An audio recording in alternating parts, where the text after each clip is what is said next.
Assalamualaikum warahmatullahi wabarakatuh. Kembali lagi di channel Marsha Subiakto.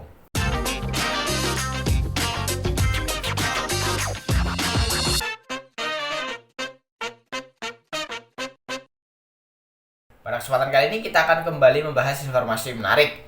Kali ini tentunya kembali terkait dengan honorer atau tenaga non ASN.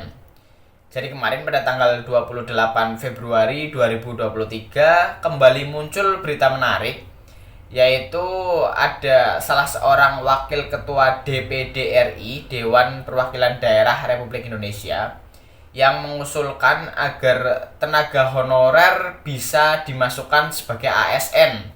Jadi ASN bukan hanya PNS dan P3K, tetapi termasuk juga tenaga honorer. Dan hal tersebut atau usulan tersebut bisa diakomodir melalui revisi Undang-Undang Nomor 5 Tahun 2014 tentang Aparatur Sipil Negara atau ASN. Dan kali ini kita akan coba lihat beritanya, sebenarnya usulan itu seperti apa, dan nanti kita akan coba komentari berkaitan dengan hal tersebut. Untuk itu, bagi yang penasaran, simak terus. Oke, bismillahirrahmanirrahim, langsung saja kita mulai. Jadi inilah berita atau informasi berkaitan dengan usulan dari Wakil Ketua DPD agar ada perluasan ASN ya, atau definisi ASN.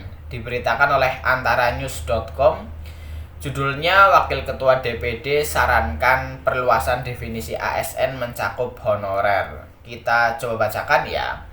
Wakil Ketua DPD RI Sultan Bahtiar Najamuddin menyarankan revisi Undang-Undang Nomor 5 Tahun 2014 tentang Aparatur Sipil Negara atau ASN untuk memperluas definisi ASN dengan mengakomodasi kepentingan tenaga honorer seperti mencakup penetapan mereka sebagai ASN. Mereka, para honorer, selama ini memiliki beban kerja yang sama dengan PNS dan P3K dalam melayani masyarakat.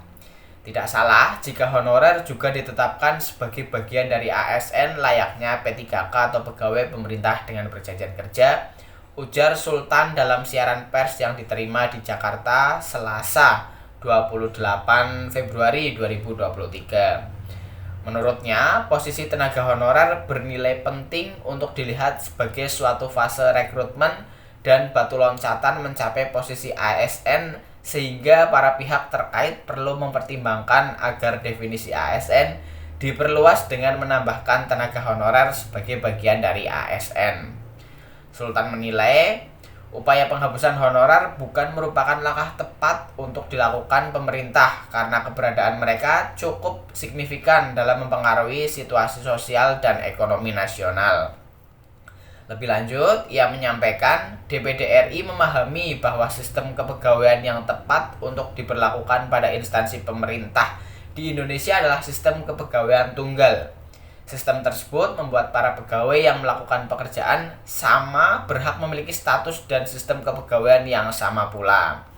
Sudah tepat jika RUU perubahan atau revisi Undang-Undang ASN mengatur dan mengakomodasi kepentingan tenaga honorer. Tapi tidak baik jika masih terdapat pasal yang melarang pemerintah melakukan rekrutmen tenaga honorer pasca ditetapkan RUU perubahan tersebut, kata Sultan.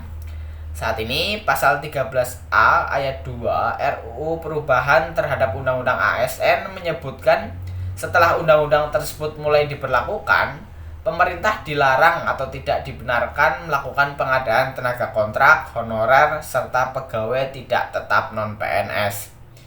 Padahal menurut Sultan, hal penting dan menjadi prinsip dalam revisi Undang-Undang ASN adalah cara mewujudkan asas keadilan, kesetaraan, dan kesejahteraan bagi semua ASN.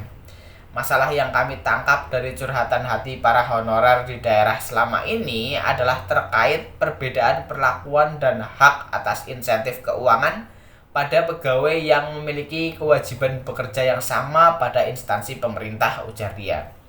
Dengan demikian, lanjut Sultan, DPD RI berpandangan suatu hal yang penting untuk diperjuangkan dari revisi Undang-Undang ASN adalah mengurangi kesenjangan hak keuangan dan insentif kesejahteraan lainnya kepada semua abdi negara non-ASN, terutama tenaga honorer.